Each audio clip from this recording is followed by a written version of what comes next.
Well, hello everyone. My name is Russ Petrus, and I am Executive Director of FutureChurch. And with me on tonight's call are FutureChurch Program Associates Martha Liggis and Olivia Hasty. And on behalf of the three of us and all of us at FutureChurch, welcome and thank you for being here. It is so good that we gather to celebrate and honor our patron, Saint Mary Magdalene. Our Future Church community has been lifting up Mary Magdalene for decades. Of course, as an important figure from history and scripture, but also as a symbol of the faithful women who have been preaching, leading, ministering, and building up our church from the very beginning. And thanks to our shared efforts, we have made some real progress in reclaiming Mary Magdalene's rightful place in our tradition. In 2016, we saw Mary's liturgical celebration elevated to a feast, on par with the other apostles. And most recently, we brought Mary Magdalene to the Synod in Rome, where we advocated for her and other biblical women who have been hidden or misrepresented by our lectionary. And we're encouraged that the final document specifically names Mary Magdalene as it calls for the stories of biblical women to be given adequate space in our lectionary. Mary's story reminds us of what's possible when we tell the full truth of our tradition, when we honor the voices of women, past and present, and we keep working for a church that truly reflects the gospel's radical welcome and love. Again, thank you so much for being here. As is true with Mary Magdalene, your presence is important. Your presence matters, and your presence makes a difference. I'll turn things over now to Olivia Hasty for our opening prayer. Thank you, Russ. Hi, everyone. My name is Olivia. I'm really grateful to be on the call tonight. And to open us in prayer, I'm going to actually read a prayer written for Future Church by Cameron Bellum that is called A Prayer for the Feast of St. Mary Magdalene. Before I begin, I just invite you to take a deep breath and center yourself into the space. Mary Magdalene did not look away, did not flee. She stayed and she wept and she fixed her gaze on the cross, on the tomb. And because she did not look away, Jesus, who told stories, became her story too. And because she did not look away, she heard him when he said that the story hadn't ended, that despite a terribly tragic turn, the story was really only just beginning. His story was her story, and her story is our story. A story of abiding, a story of prophetic witness, a story of love unfathomably deep. When we carry spices for anointing, when we carry wine for celebration, when we bear witness to love, may we lift our voices as she lifted hers. Tell our story, tell her story, tell his story. And may we say too, we have seen the Lord. Amen. Amen. Thank you, Olivia. So I'm really delighted and honored to welcome and introduce tonight's guest. Dr. Mary Coloe is a member of the Presentation Sisters of Victoria in Australia and a distinguished biblical scholar known internationally for her expertise in the Gospel of John and the Johannine community. She is professor of New Testament at Yarra Theological Union, a college of the University of Divinity in Melbourne. Prior to her current role, Mary taught for over 20 years at Australian Catholic University and has also taught at Boston College, the Jesuit School of Theology in Berkeley, and in Jerusalem. She has written many academic publications on the Gospel of John, as well as books for parents and teachers. Mary has also written an introduction to the Johannine literature for the New Revised Edition of the Jerome Biblical Commentary. Her scholarship weaves rigorous academic analysis together with spiritual and pastoral insights, making her work indispensable, highly valuable, both in academic circles and among those engaged in pastoral ministry. And through her teaching and her writing, Dr. Coloe helps readers and students encounter the living Word of God in deeply meaningful and transformative ways. And we are absolutely thrilled to have her with the Future Church community today. Please join me in offering a warm welcome to Sister Dr. Mary Coloe.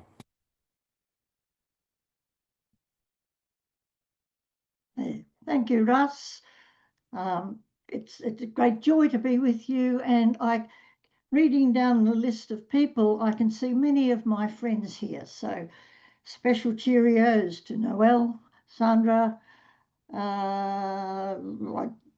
That's as many as I managed to see.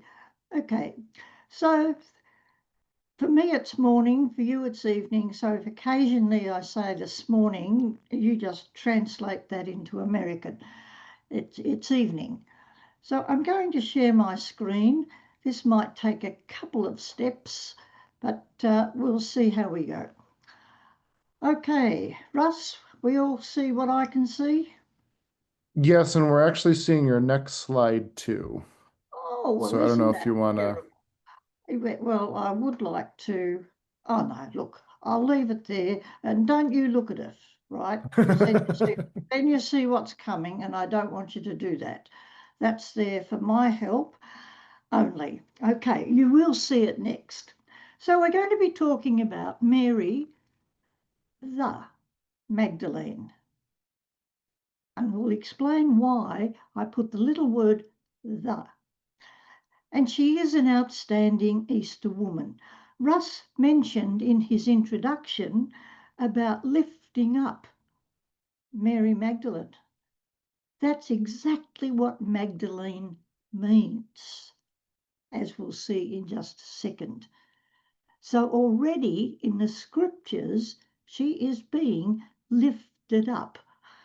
Okay, so because you haven't looked at the next slide, you don't know what's coming, but here it is.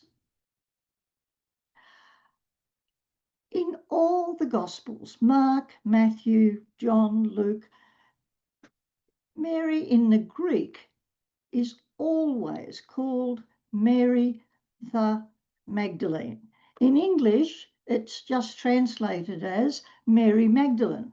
But if you look down here at this squiggly writing, you can probably recognize that's Maria, hey, the Magdalene. Maria the Magdalene. That's how she is in the Greek. But we lose it in the translation, and she simply becomes Mary Magdalene. Here's another one from Mark, showing the Greek, Mary the Magdalene, translated in English as Mary Magdalene. Matthew, exactly the same.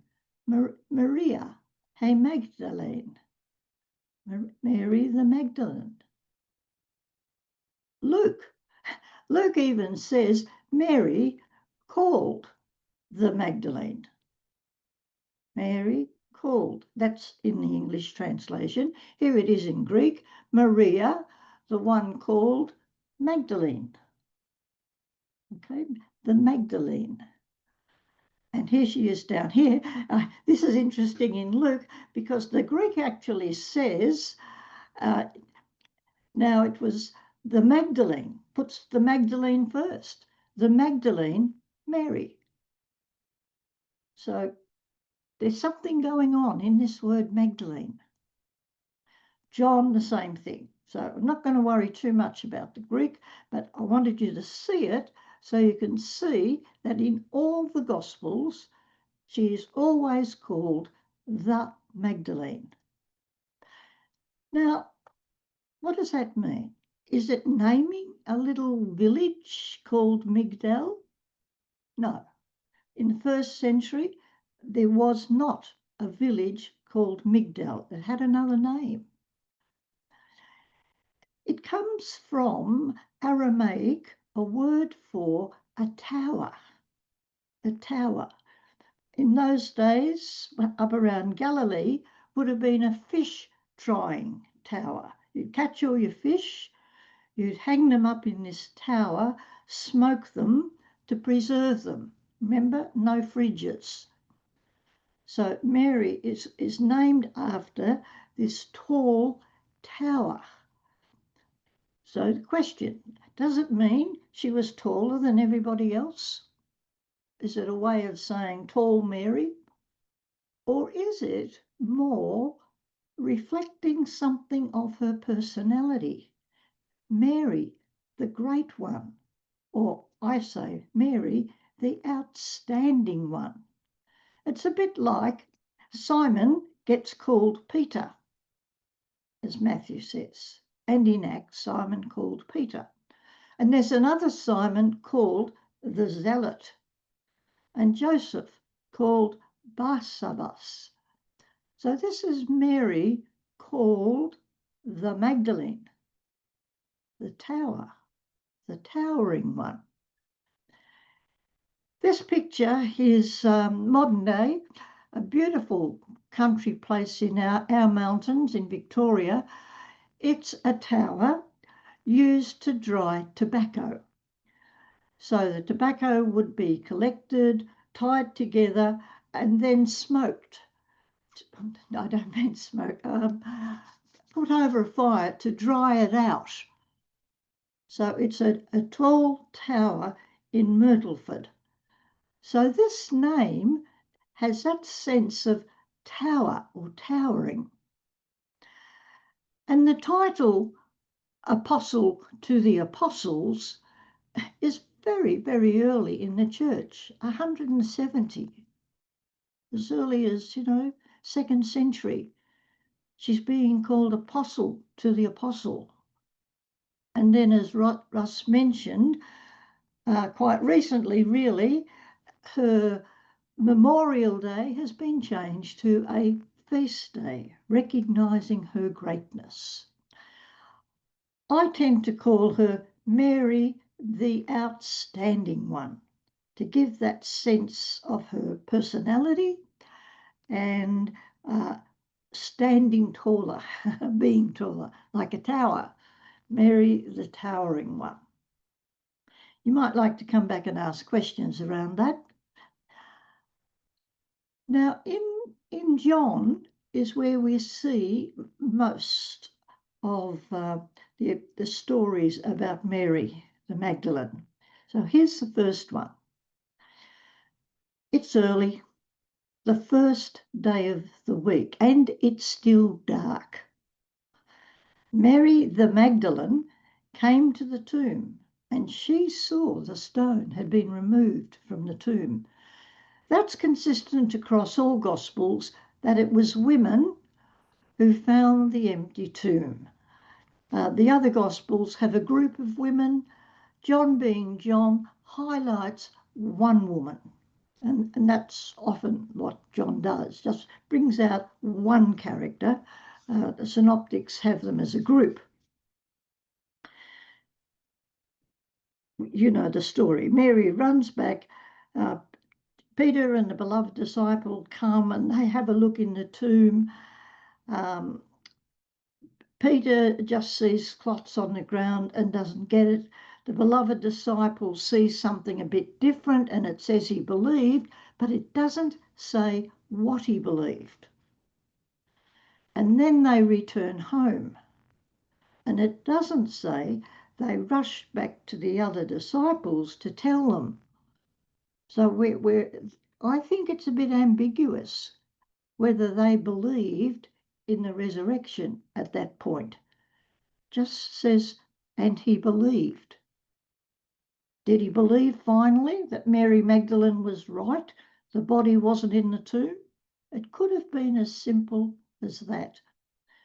Because, as I say, they go back home and they say nothing. Meanwhile, Mary Magdalene has stayed at the tomb, weeping, and then she bends over and looks inside. And do note this. She sees two angels in white sitting where the body of Jesus had been lying. And John says one was at the head and the other at the feet. Now that is different to the other Gospels. Some other Gospels just have one angel, but John has two and puts them in very distinct positions, head and foot. John is alluding to something very important in Israel's history. John is making a connection with the tabernacle and the way the tabernacle is described in the Old Testament. And when Jesus is first introduced in John, he is introduced as the tabernacle. Here it is, John 1:14. The Word became flesh, and the Greek uses the word for the tabernacle, pitched his tent or tabernacled among us. English often says the Word became flesh and lived among us. Very poor translation. Dwelt among us, that's better. A tabernacled gives you the sense that, hey, we're dealing here with something in the tradition, something important to the Jewish people. And of course, Jesus and all his disciples, being Jews, they would know this because they know their scriptures. So here's the description of building the tabernacle. I'm going back to Exodus. First, they'll make an ark, acacia wood, and put into the ark the covenant I shall give you. Then you'll make a mercy seat of pure gold. Make one cherub, an angel, at one end, and the other cherub at the other. Now you might see what John is doing with two angels, one on either end of this place where Jesus was lying. Verse 20, the cherubim shall spread out their wings above, overshadowing the mercy seat. They'll face one another and they'll be looking at the mercy seat. Put the mercy seat on top of the ark, and in the ark put the covenant. And it's there that I will meet you. And from above the mercy seat, from between the two cherubim that are on the ark of the covenant. So here's a reconstruction of what the ark and the mercy seat and the cherubim might have looked like. They're facing into each other. Their wings are outstretched. And this is where God will be present among you, not in the ark, but where the ark is. At Mary and in John we read, she saw two angels sitting where the body of Jesus had been lying, one at the head, the other at the feet. So John is alluding to a biblical tradition that this is where God is present, where the angels are at the head and the feet above the Ark of the Covenant. And the angels say, woman, why are you weeping? She says, they've taken my Lord. I don't know where they've laid him. When she said this, she turned around and saw Jesus standing there. But she didn't know it was Jesus. And just a reminder, we're talking about Jesus who was introduced as the tabernacling presence of God. The Word became flesh and tabernacled. That's who Mary is about to encounter. And look at what Jesus says. Woman, why are you weeping? Who are you looking for? Supposing him to be the gardener, she said, Sir, if you carried him away, tell me where you've laid him. And Jesus said, Miriam, Mary. She turned and said, Rabboni. Now, this supposing him to be the gardener, many people just read as, wasn't Mary Magdalene stupid? Why didn't she recognize Jesus? But there's more to it than that. When Jesus in John was crucified, he's crucified in a garden and buried in a garden. There was a garden in the place where he was crucified, and in the garden there was a new tomb. So it's quite sensible she expects to see a gardener here. And there's more.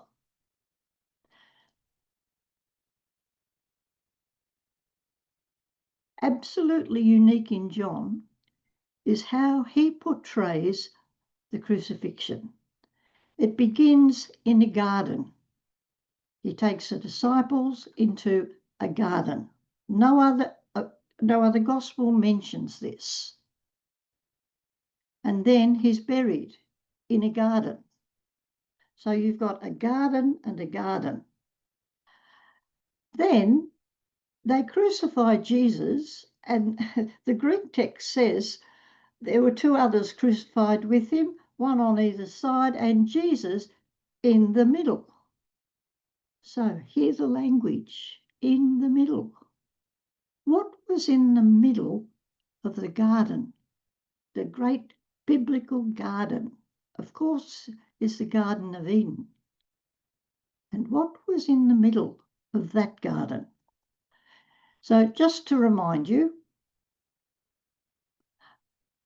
that's where God planted the tree of life, in the middle of the garden.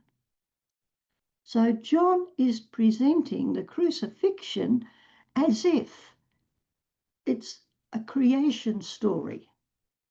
Everything happening in a garden, the cross in the middle of the garden, and this cross is a tree of life. Just a reminder of what we read in Genesis, the Lord God planted a garden. The Lord God made every tree to grow, and the tree of life in the middle of the garden. And God used to walk about in this garden. So if we're thinking about Mary supposing this person walking in the garden is the gardener, she's right. She's right. Because in the Garden of Eden, the one who was walking in the garden was God. And that's how Jesus comes to her, as the one who has passed through death, the one who is the tabernacling presence of God. So this is what we call irony. Supposing him to be the gardener, and she was right. Jesus is the gardener in a new creation. Now, a few other things I need to do is to again show you where this garden theme comes from. And here at the cross is, I think, one of the most important scenes in the gospel, and it's always done very badly. Jesus saw his mother and the disciple whom he loved, and he said, Woman, behold your son. And he said to the disciple, behold your mother. And the Greek says, from that hour, the disciple took her as his own. It does not say he took her to his home. That's a very bad translation. And from it, we get the idea that the beloved disciple takes the mother of Jesus home, gives her a nice cup of tea, wraps her in a blanket, maybe a whiskey, puts a fire on, takes care of her. And that's nonsense. This is highly theological. From that hour, the disciple took her as his own. And in the prologue, the same phrase is used. He came eis ta idia, to his own. And those who do believe, he gave them the power to become the children of God. So connect these two passages of John. We've got the same phrase. In the prologue, we're simply told he gave them the power to become the children of God. Now, here at the cross is when it happens. Now, if you've got a piece of paper and a biro, I want you to draw this. Cross in the middle, two figures, and the word garden. Just draw it quickly. Notice in the garden here from the cross, remember the cross, the tree of life, when Jesus sees his mother, he calls her woman, and then he says, behold your mother. Now, these are the two terms given to Eve. She shall be called woman, and later the man named his wife in Hebrew Eve, which translates as the mother of all the living. So these are the same words given to Eve, woman and mother. Now, on your piece of paper, Jesus says to the woman, behold your son. Just draw a line from the woman to the disciple. And then he says to the disciple, behold your mother. Draw a line going back the other way. And now write down the relationship. Who are they now to each other?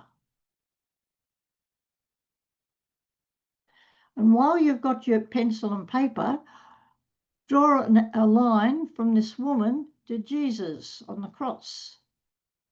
And what's their relationship?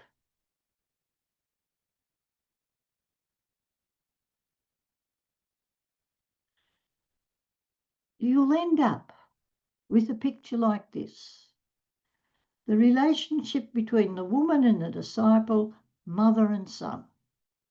Between Jesus and the woman, a mother and son. Now, if they both share the same mother, it makes this disciple brother or sister to Jesus, and therefore children of God. You see, this scene, so badly treated, is the scene where disciples become children of God. In this change of relationships, this is when they are born anew. No longer disciples, but children of God. And that's why we get these two phrases back in the prologue. He came to his own, eis ta idia, and here at the cross, the beloved disciple took her as his own, relating the two scenes. And now that you know that, look at what Jesus says to Mary Magdalene, Mary the Magdalene. Jesus says, do not hold me. I've not yet ascended to the Father. Look at what he calls his disciples. No longer disciples. He calls them my brothers and sisters. That's what's just happened. And say to them, I am ascending to my Father and your Father. That is the Easter message in John. Believers are now brothers and sisters of Jesus and children of God. That's the Easter message. We are now drawn into that household of God. And Mary's the first to hear it and the first to run back and announce it to the disciples. And this is why she gets the title Apostle to the Apostles, the one who announces, I have seen the Lord. And she told them, this is what he said to me. We then get a story where one of the soldiers pierced his side, and that's the word pleura. It's a bit like if you got pleurisy, it's around your lungs. So it's referring to that part of your body. Pierced his side, and at once came out blood and water. Now, blood and water is not referring to sacraments.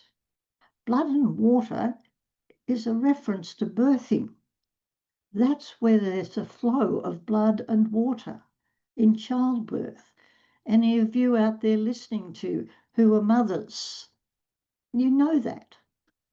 So this scene is a birth image. And this is the same word used when the woman is born from the side of the man in the garden. So same word, pleura. So it's a moment of birth, and it was understood to be that in the early church. Clement wrote, the body of Christ which nourishes by the word the young brood which the Lord himself brought forth in throes of the flesh, and the Lord himself swathed in his precious blood. Oh, amazing birth. So this scene at the cross, right from the early church, was understood as a moment of birth. And that's what Jesus affirms to Mary Magdalene. Go to my brothers and sisters. So disciples are now born into the Father's household. Now, Russ, I've got some more, but I'm a bit conscious of time. So how are we going? We're doing Coming, well. Yep. Yep. doing okay? Yes. Okay. In John, the 2 days that are mentioned are the 1st and the 8th. And if you think about it, the 8th day means the same as the first. 1, 2, 3, 4, 5, 6, 7. The next day is also the 8th day or the first day of the new week. And again, in the early church, the number 8 was seen as the symbol of the beginning of this new creation. Here again, a very early document, the Epistle of Barnabas, saying, it's not the Sabbaths of the present era are acceptable to me, but that which I've appointed to mark the end of the world and to usher in the 8th day. That is the dawn of another world. And this is why we celebrate the 8th day, the same day on which Jesus rose from the dead. Now, if you think about your church, next time you go in, count the number of sides on the baptismal font. Because many cathedrals and churches retain this 8 day symbolism in the baptismal font, where the child is plunged into the water and reborn on the 8th day into a new creation. So just have a look. The 8th day, 8-sided baptistry. If you've been to Florence, you'll see it.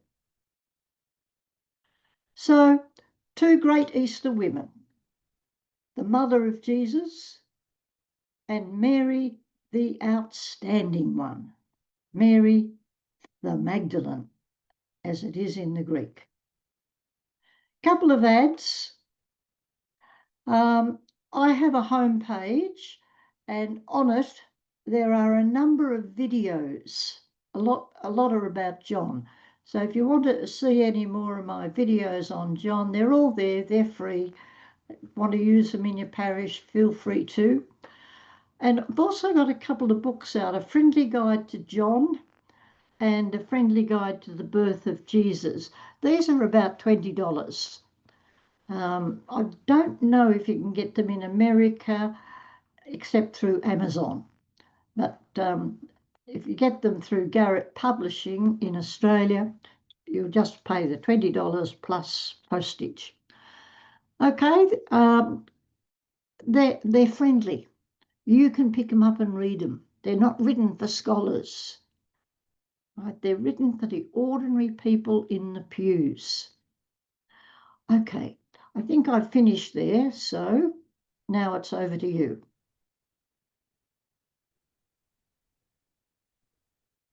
Great. Thank you so much, Mary, for that really beautiful presentation that I think drew out a lot that we miss on Easter Sunday. We're going to open things up to all of you to engage with the material and with Dr. Coloe a little bit.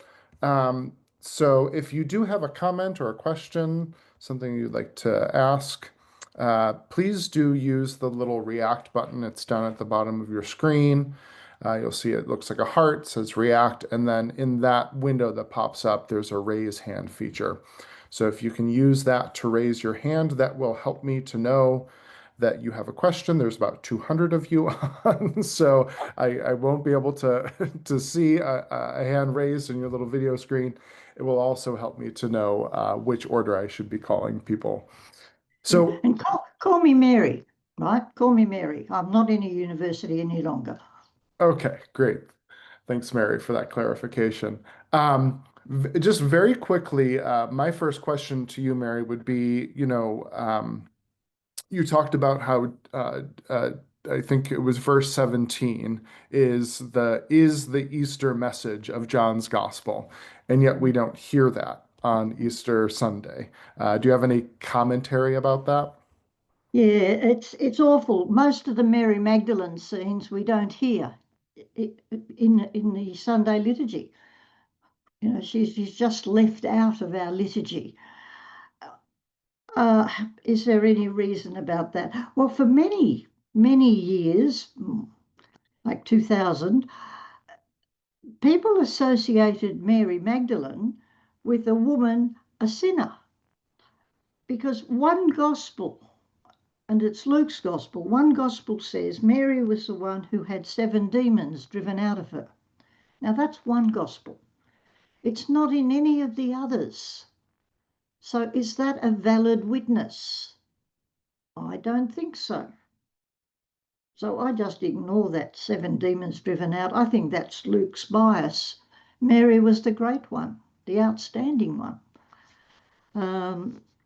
But because of that association, which Luke often in the art of Mary Magdalene, you'll see her as this gross figure bowed down with sin and chains, etc. No, that's only one witness. And Luke was not a disciple of Jesus. So he's heard it somewhere on the grapevine. Okay, so I think that's the only reason I could see, Russ, that the church hasn't appreciated the figure of Mary Magdalene, especially in John. They've been too caught up in the Lucan, that one witness of Luke. Okay, that's my thought. Okay, thanks. Thanks, Mary. All right, Sister Joellen, I see you have a question, so let me get myself off the screen here, and I'll bring you up. And you'll just need to unmute, and I probably need to give you the ability to do that, so give me just a moment. You should be able to unmute Okay. now. My question is, when we read, it says, go tell my brothers. Does the Greek say, go tell my brothers and sisters? Thank I you. hope Thank you. so. Good question. The Greek uses the plural. The plural word is adelphoi. I can write it on the board behind me. Just pull this down. The Greek says,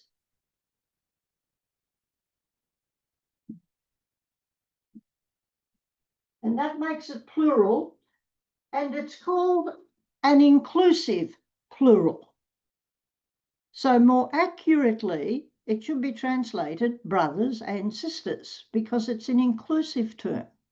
It could have been translated, go tell my sisters, but it's adelphoi. Okay, so it's an inclusive Greek word. That's what the commentators say. Okay. Great question, Joellen. Thank you. And Elizabeth, I see you have your hand up, so let me bring you up onto the screen.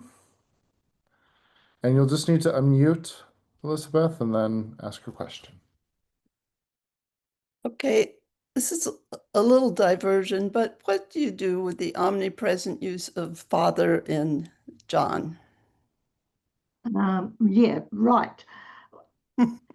Well, I don't have a problem with it personally, right? But that's just my relationship with my own dad. But in terms of John, this is the language Jesus uses to speak of God. And it's a personal word, it's a familial word, it's his way of expressing an intimate, close relationship with this God. Not an it, not a divine power, but a personal figure. And given the society, given Jesus is a man, to speak of Father, I think is fairly natural. Also, there's something too about in John 5 where Jesus likens himself to an apprentice learning from his dad how to do the job. The son doesn't do anything except what his father shows him. So if dad uses a hammer like this, that's how the son does it. If dad uses a hacksaw, that's how the son does it. So I think it's also reflects the authority with which Jesus came, that he is doing as an apprentice what his father has shown him. That's what I would say. But first of all, it's very personal, it's very intimate, and we see in John 17 just the depths of that intimacy. It's not a patriarchal father. In my commentary, I think it's an article by Dorothy Lee, where the father in John isn't dominating, isn't domineering, isn't demanding power, but is giving away power. So it's a very different image of a father figure as one who surrenders, gives. Okay, that's all I can suggest. Excellent question, Elizabeth. Thank you. All right, Arlene, I see you've got your hand up. Let me bring you up onto the screen here. And go ahead. Okay. When did the apostles or the followers of the way drop Mary or kind of push her into the the background. Okay, I need to get some clarity here. Mhm. Are we talking about the mother of Jesus or Mary the Magdalene? Mary, the Magdalene. Okay, okay. When did the apostles do it? I think we get Luke, yes, sort of by describing her as a woman who had 7 demons. That's the beginning of downgrading her. Mhm. It doesn't happen in the New Testament.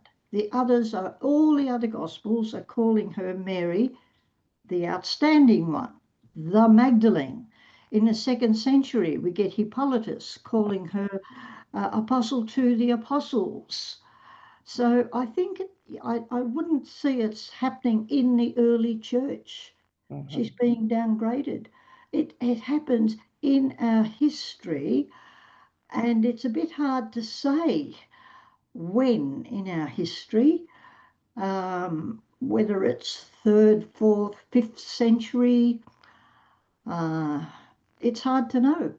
I suspect art had quite a bit to do with it Hmm. because when Mhm. people couldn't read, so they weren't picking up the text and reading Mary the Magdalene, but they were looking at images, statues. And when people began to depict Mary as this sinful woman from Luke and not Mary as the great one from John, that sinful woman image stuck. And, Mhm. I think in the early church, they saw that as a great image of hope, that even us sinners, we too could hope to be as Mary Magdalene. So I don't know that it was to downgrade her so much as to hold her before the people as an image of hope. Remember later in history, they call it the Dark Ages. Mhm. It was a dark time. It was a time where people felt weighed down. So I think Mary Magdalene might have been seen as someone they could have hope in. Mhm. Now, there are other people who are participating Thank who you. may know more than me on this. You might have more to say. You might be church historians. Sandra, you might have something to say, but that's what I'd suggest. I think it's probably art more than, and certainly not in the 1st century or even the 2nd, because she's being called apostle to the apostles, but later in our history.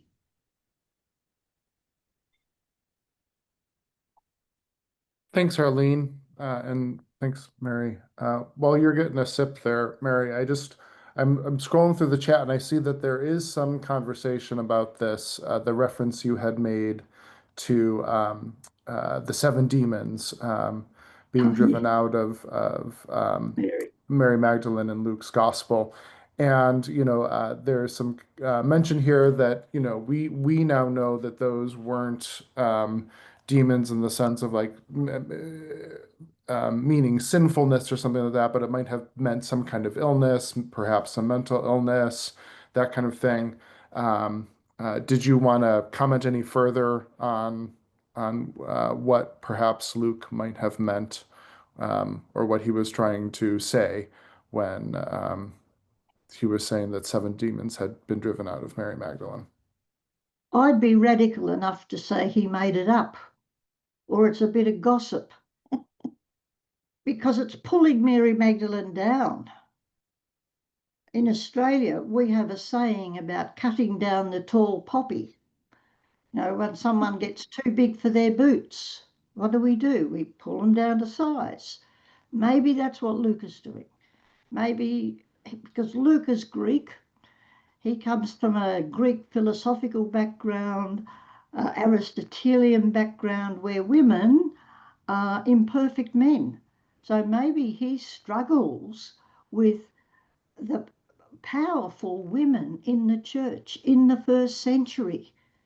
Maybe that's a cause of tension for him, because except for Luke 1 and 2, most of the time, if you look, when Luke talks about women, very subtly, he takes them down a peg or two.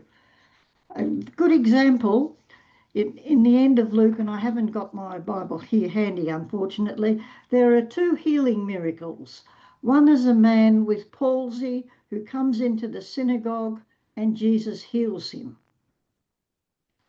2 or 3 chapters later, a woman who has been bent over and tormented by evil demons in the synagogue, and Jesus heals her.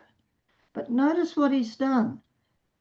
The female character is associated with demons, not so the male character. He's just got an illness. But the woman, not only has she an illness, but it's because of all these demons. Am I allowed to say I don't like Luke? But, You can say whatever you want. This is a safe space, Mary. Look, I just sort of see a subtle diminishment of women's role. Whereas by the time Luke is writing, women are obviously key in the early church movement.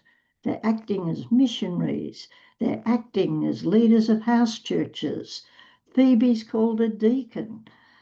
You know, they obviously had value in the early church. Maybe Luke had a problem with women. How do I know? Very fair. Thanks, Mary. All right, Rita, let's bring you up on screen here.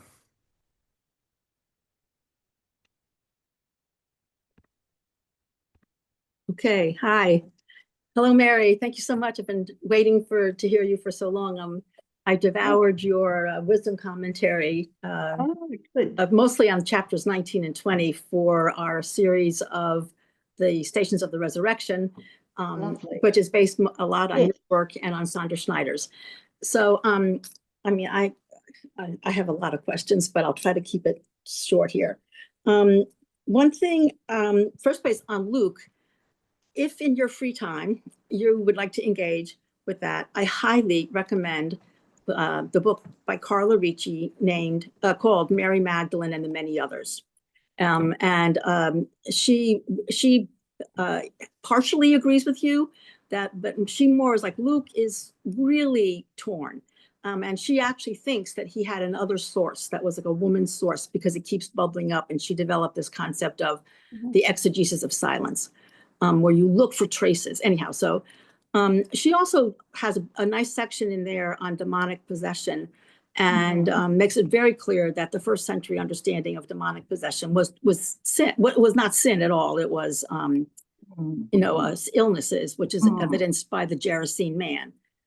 But okay, so I just need a little bit of history. There were, in terms of the conflation of Mary Magdalene with this, the Luke's unnamed sinner, it's important she's unnamed, and Mary of Bethany, that was started by men, suspecting, like just asking. I'm just asking this question and doubting. Why was and Augustine famously says, well, I think the only reason the women got the appearance is that they're weak and they're crying, and God felt sorry for them, like ridiculous things. But that started, 4th, 5th century, and then it culminated in 591 in homily number 33 by Pope Gregory I, which was given in the middle of a plague, in the middle of, tons of corruption, and it was filled with example of penitence. Though, and now he falsely declared that the 7 demons had to represent the 7 deadly sins, and then he, includes them, but he focuses only on lust. And he did a very damaging, destructive thing. He converted her from a witness of resurrection to a witness of mercy. And he said she went to the tomb seeking mercy.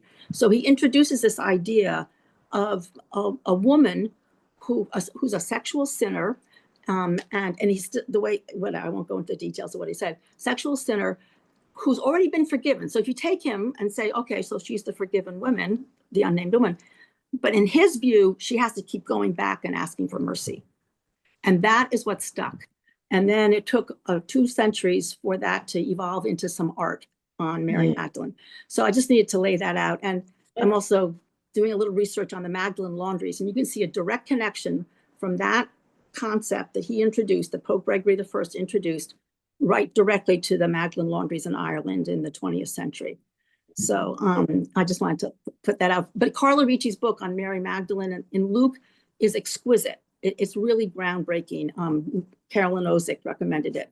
Okay, would you put that in the chat, please? Sure, I will. So we can all see the author. Right. And that. Yes. And in the chat, somebody's asked me if I know Elizabeth Schrader's work on well, it looks like from the textual evidence that the name Martha has been added to the raising of Lazarus story, and there's some conflation going on. Yeah, I am familiar with that, and heard Elizabeth speak. So, yeah, like we haven't got some of this as historical, and don't equate truth with history. Right? Truth doesn't mean it actually happened as it was written, because truth is the theological truth. What's the theology? What's trying to happen here? Theology, that's what they were interested in, not what actually happened. Were there 6 jars or 7? Was it 7 demons or just 3? It's a theological point they're making. Ross, if I may, could you comment, because both you and Sandra Schneider's, I believe, I know for sure Sandra in Written That You May Believe, and I'm pretty sure in Wisdom Commentary, in that discourse, when Jesus says to Mary Magdalene in verse 17, but I'm going to my Father and your Father, to my God and your God. Sandra calls that the covenant of divine filiation. I use it when I teach 7th grade kids. I tell them this is an invitation into the family. You are officially the brothers and sisters. This is the invitation. And the disgrace in our church is that we do not hear this invitation. Could you comment on that? And then I'll get off and let other people. Well, that's my second book, The Household of God, Dwelling in the Household of God. The first book was about God dwells with us, and then the second one picked up the other side of it, us dwelling in the household of God. Yes, Sandra uses covenantal language. I tend to use household language, but we're saying the same thing. It's being drawn into a close and personal and abiding relationship with God. Okay. I see on the chat a question about, could the beloved disciple have been a woman? I would love her to be, or this beloved disciple, but I suspect not. And that's, again, the pronouns being used are masculine pronouns. So anyway, that's all I want to say on that. I think the beloved disciple is anonymous. Possibly his name was John, but not John the son of Zebedee, but another John. Just as there were 2 Simons, one called Simon the Rock and one called Simon the Zealot. Lots of Marys. Mary, the mother of Jesus, Mary the Magdalene. So this one is John, the beloved disciple. That's how I'd see it. Do you want to come in on that one, Sandra? Yes, no. Let me see if I can find Sandra in the list of folks here. She might be off having a cuppa.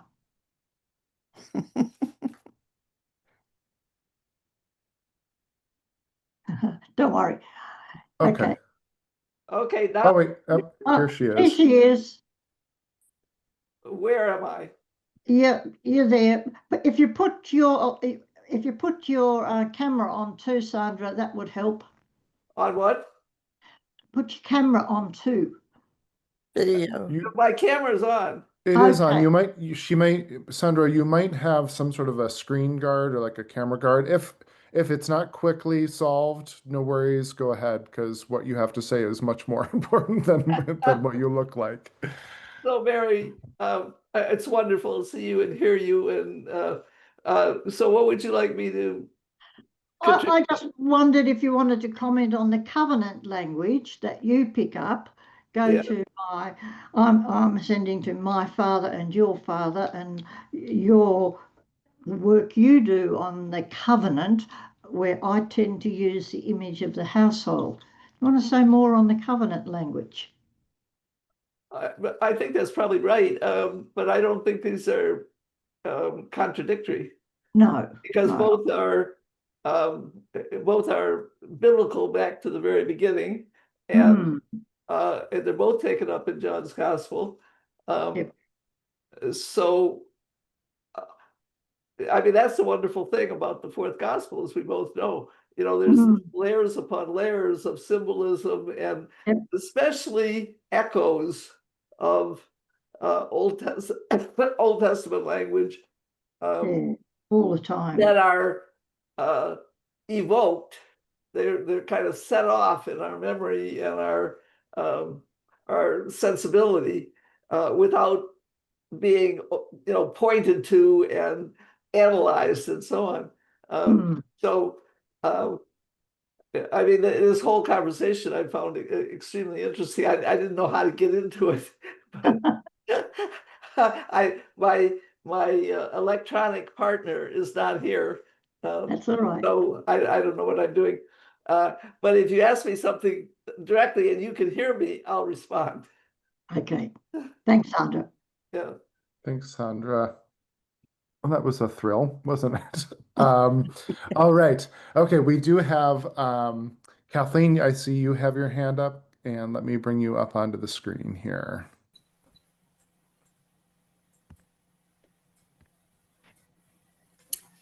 Yes, hi. Hello? Hello, we can hear you. Hello.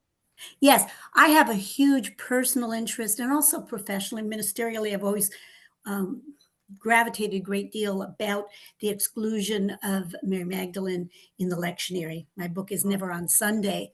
We'll never hear about her, you know. And but my theory about that exclusion has to do with the nolo me tangere.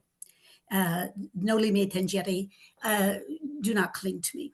And I think that is language which the church is very uncomfortable with. And it opens up it just opens up questions for people as they hear it. And we can see where people have gone. As you say, it's been reinforced by art down the centuries and film and all kinds of things.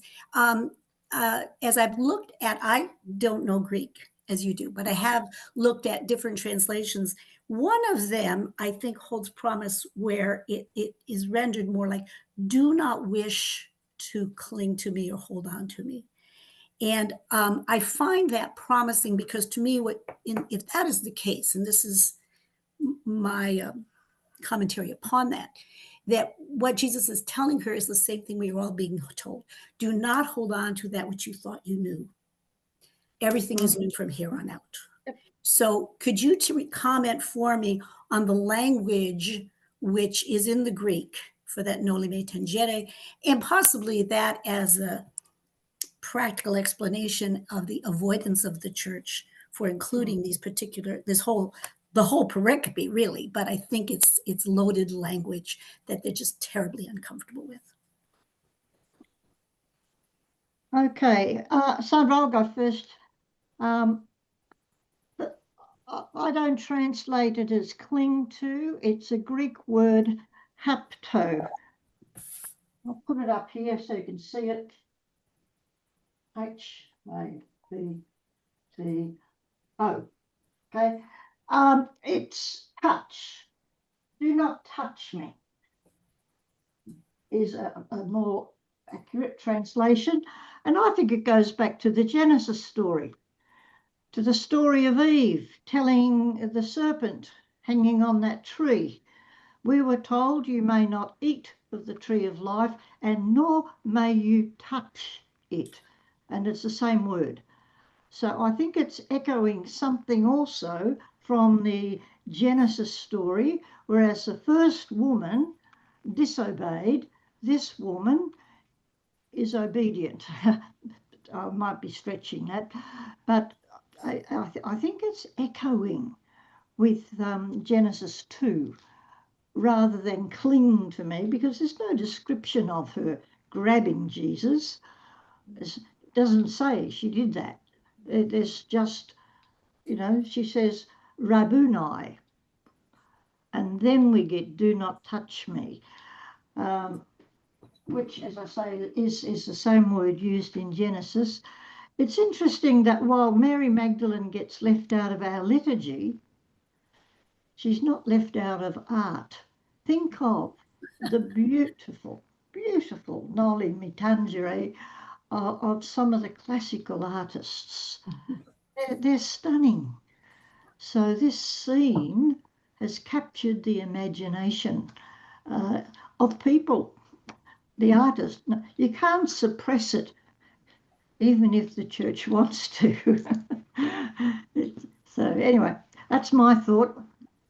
Thank you. And I think that what you've said about the language of John and which of course is there from his opening sentence of his gospel, echoing Genesis, that this holds through and would come to the very end of his gospel as well.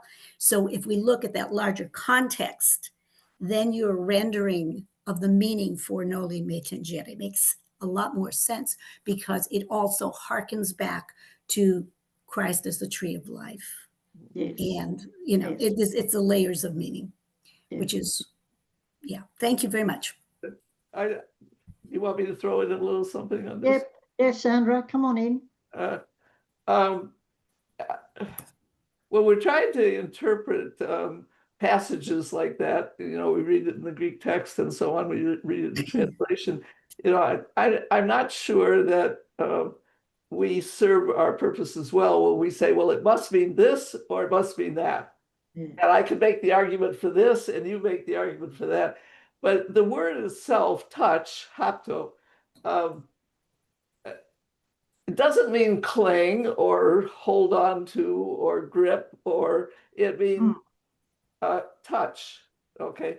So if Jesus is saying to her, don't continue, because it's in the imperfect, don't continue to try to touch me, but go to the community. And I think that's part of the message of John in regard to the resurrection, that Jesus' departure is not his abandoning us or saying, I've done all I could do, yourself, I'm out of here. But that the transition from the physical, historical presence of Jesus is part of what the resurrection is all about. That dispensation is coming to an end, but it doesn't mean that we will no longer be in touch with Jesus, that we can no longer relate to him, that he's gone, he's up and out of here. So if it means don't continue to try to hang on to me in my historical reality, but recognize my presence in the community, that I am just as much present with you. You can reach me just as directly as my original disciples did. I'm not gone, but my way of being present to you is not in my physical, historical, first century body person, but in the ongoing life of the church. So if the exhortation is stop trying to cling on to the first century, but find me where I am, relate to me where I am, because you are just as present to me and I to you as my first disciples were to me and I to them.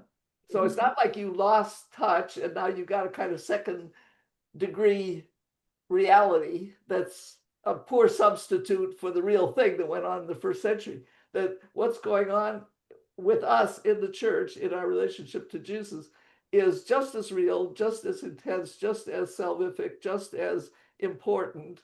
And so she plays a kind of transition role, if you will, to say, yes, you did know me in the flesh, and now you are in a new dispensation. So she's kind of the every disciple, I think. Yeah. Thanks, Sandra. That's fantastic, and absolutely right. Your little book, Jesus Risen in Our Midst, I think captures that sense. This is where we look to find a living Jesus in the community. Yeah, exactly. And that's what your next book is going to be about, isn't it? It is. We can get it written. It's been written.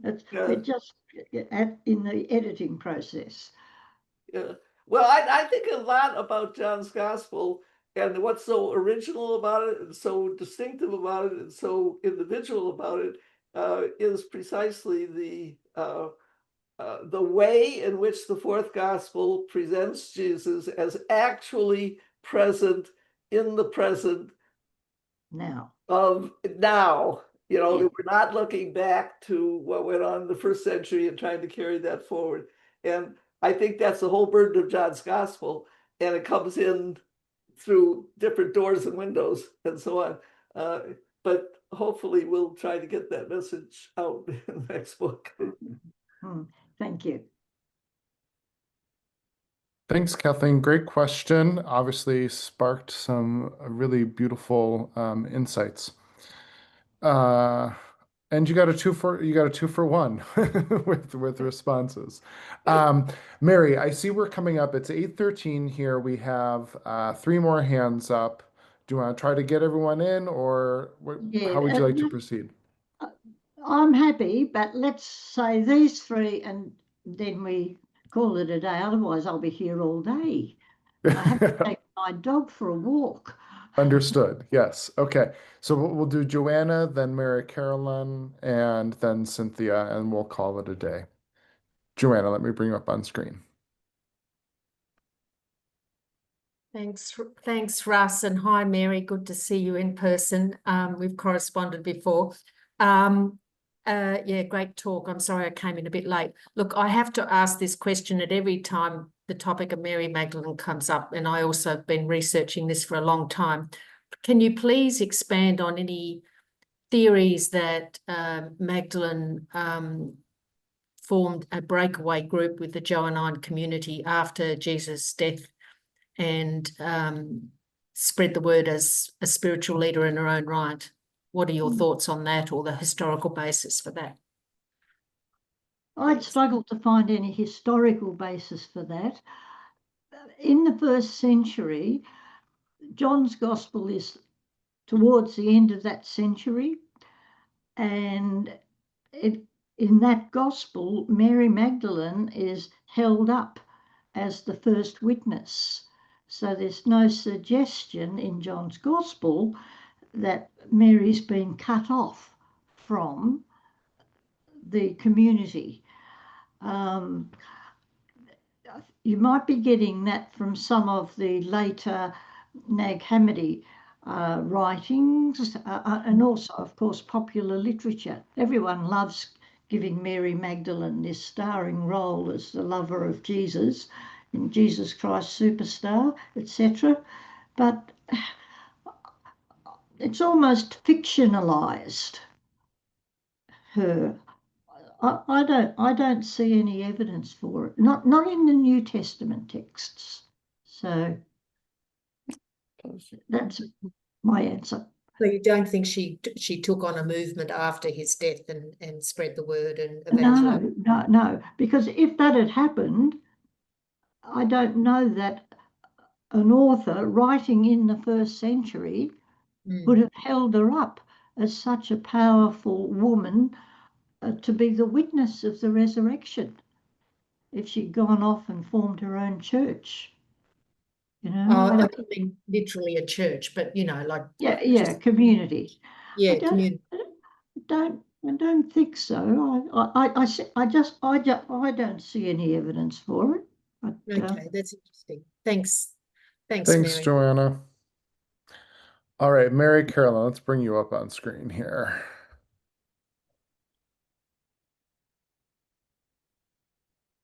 Let's see, Mary Carolyn, I just need to, unfortunately, I can't unmute you, so there you go. I'm sort of late at this game, but I was looking at the question of how the church shut Mary Magdalene out. And I was looking, Paul,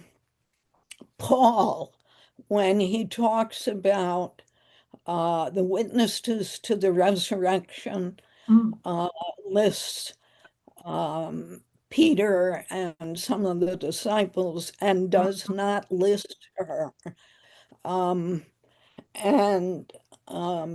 When you go back to Luke's to Acts after after Pentecost, there's not, as far as I can remember, any mention of women. So I was wondering from that whether there was a first century, early second century tendency to shut Mary Magdalene and the other women out. Don't forget, Luke is the author of Acts, so possibly what I think is a bit of a bias there. I may be wrong. So that he doesn't bring Mary Magdalene into the story. No. And they're not trying to tell history. They're trying to speak of the faith.